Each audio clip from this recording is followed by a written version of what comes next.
રાધે રાધે. દરેક મા બાપની ઈચ્છા પોતાનું સંતાન ખૂબ આગળ વધે, ખૂબ નામના મેળવે, ખૂબ સારી ડિગ્રી મેળવે, ખૂબ સારો બિઝનેસ કરે કે ખૂબ સારી નોકરી કરે. પણ મા બાપે ખાસ વસ્તુ ધ્યાનમાં રાખવા જેવી છે કે પોતાના સંતાનને શું જરૂરી છે, શું મહત્વ છે અને શા માટે આપવું જોઈએ. એની માટે સરસ મજાનો આપણી માટે પ્રસંગ લઈને આવ્યો છું. તો મારી ચેનલમાં નવા હો તો મારી ચેનલ સબસ્ક્રાઈબ કરી લેજો, લાઇક કરજો, શેર કરજો અને આપને મારા પ્રસંગ કેવા લાગે જરૂરથી મને કોમેન્ટમાં જણાવજો. એક બાળક પોતાના બેડ ઉપર બેઠો હતો. સામે માર્કશીટ ટેબલ ઉપર પડી છે, એની અંદર 48% છે. એનું રિઝલ્ટ આવી ગયું છે. હોલમાંથી પિતાનો અવાજ આવ્યો કે આટલો બધો તારી પાછળ ખર્ચ કરવા છતાં તું આટલા ટકા જ લાવ્યો, અમારો બધો જ ખર્ચો નકામો ગયો છે. આ વાત સાંભળીને સંતાનની આંખમાંથી આંસુ આવી ગયા. પહેલી વાર પોતાના જીવનમાં બાળક પોતાના પિતાને કહે છે, પિતાજી મારે માર્કશીટમાં સારા માર્ક લાવવા માટે અને સ્કૂલમાં સારું સ્ટડી કરવા માટે, સારો નંબર લાવવા માટે જરૂર નહોતું, પણ મારી માટે જરૂર હતી. મારા પિતાને મારે જીતવો હતો, એ મહત્વનું હતું. આ વાત સાંભળીને માએ પોતાના પતિને કહ્યું કે તમે ચૂપ થઈ જાઓ, કંઈ બોલશો નહીં. અત્યારે સમજણની જરૂર છે અને સરળતાની જરૂર છે. અત્યારે એને કંઈ કહેવાની જરૂર નથી. આ વાત સાંભળી અને પિતાની આંખ ખુલી ગઈ અને ત્યારથી પિતાએ નક્કી કર્યું કે આજ પછી માર્કશીટ કરતાં મારી માટે મારા સંતાનનું મહત્વ જરૂરી છે. અત્યારના સમયની અંદર મા બાપ પોતાની ડિગ્રી, પોતાની સારી નોકરી, પોતાનો બિઝનેસ સારું ચલાવવા માટે, સારું મેળવવા માટે બધી જ વસ્તુ પોતાના સંતાનના વિદ્યાક્ષેત્રની અંદર થોપી દે છે. બાળકની એટલી વસ્તુ જરૂર નથી, એટલું સ્ટડી જરૂર નથી જેટલો મા બાપે એને પ્રેમ આપવો જોઈએ.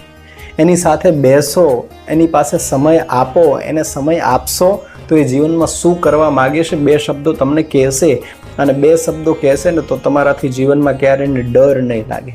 કારણ કે બાળક જેમ જેમ મોટું થતું હોય છે ત્યારે એના જીવનની અંદર એક પ્રશ્ન ખાસ હોય છે કે મારા સ્ટડીમાં, મારા જીવનમાં સૌથી વધારે સપોર્ટ કરતું કોણ છે. જ્યારે એને ખબર પડશે કે મારા માતા પિતા મને સપોર્ટ કરવામાં નંબર 1 નથી, ત્યાર પછી હંમેશા માતા પિતાથી બાળક અણગું થતું જશે. ક્યારે પણ પોતાના સંતાનને પોતાને જીવનમાં રહેલા દુઃખો ના મળે અને પોતાનું બાળક સારું ભણી અને સારી રીતે પોતાનું જીવન સારી રીતે સુખમાં વિતાવી શકે, એ દરેક મા બાપની અભિલાષા હોય છે. પણ એનો અર્થ એવો નથી કે આપણે આપણો બિઝનેસ અથવા આપણી સારી એવી નોકરી છે, સારું એવું કમાઈએ છીએ, સારો એવો પગાર આવે છે, એ જ વસ્તુ આપણે આપણા બાળકને થોપી દઈએ.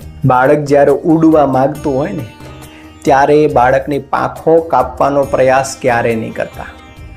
કારણ કે બાળક છે ને જ્યારે ઉડવાની શરૂઆત કરે ને ત્યારે સૌથી પહેલાં મા બાપની આધાર શક્તિની એને જરૂર હોય છે, એને સપોર્ટની જરૂર હોય છે. તમારું સંતાન મા બાપથી અળગું થશે ને તો ક્યારે જીવનમાં તમે સુખી હોવા છતાં પણ તમને જીવનમાં મનથી સુખ નહીં મળે. જ્યારે બાળકને પોતાના મા બાપ ક્યારે આવે છે, ક્યારે જાય છે, ક્યારે નોકરી કરે છે, ક્યારે કેટલો પૈસો કમાય છે અથવા ક્યારે જમે છે, આ વસ્તુથી જ્યારે બાળકને કોઈ પણ પ્રકારનો ફરક નથી પડતો ને ત્યારે સમજી લો કે તમારું બાળક તમારાથી ખૂબ દૂર જતું રહ્યું છે અને ત્યાર પછી એને તમારી નજીક લાવવું ખૂબ કઠિન હોય છે.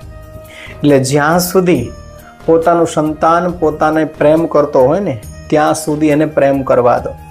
એને ક્યારે કોઈ વસ્તુ ક્રોધથી કે આપણા ઈગોથી, આપણા અભિમાનથી એને થોપવાનો પ્રયાસ નહીં કરતા. જ્યારે આ પ્રયાસ તમે કરશો ને ત્યારે બાળક તમારું તમારાથી દૂર થતું જશે. અને આપણું બાળક આપણાથી દૂર ના થાય ને એટલે પ્રયાસ કરવાનો, બધી જ વસ્તુને પ્રેમથી સમજાવી અને કરવામાં આવશે ને તો તમારું સંતાન ક્યારેય તમારાથી દૂર નહીં થાય. કારણ કે દરેક બાળક જેમ ઉડવાની શરૂઆત કરે ને ત્યારે સૌથી પહેલી વસ્તુ એ વિચારતું હોય છે કે મારા જીવનની અંદર સૌથી પહેલું અને સૌથી વધારે સપોર્ટ કરતું મારા પરિવારમાં કોણ છે.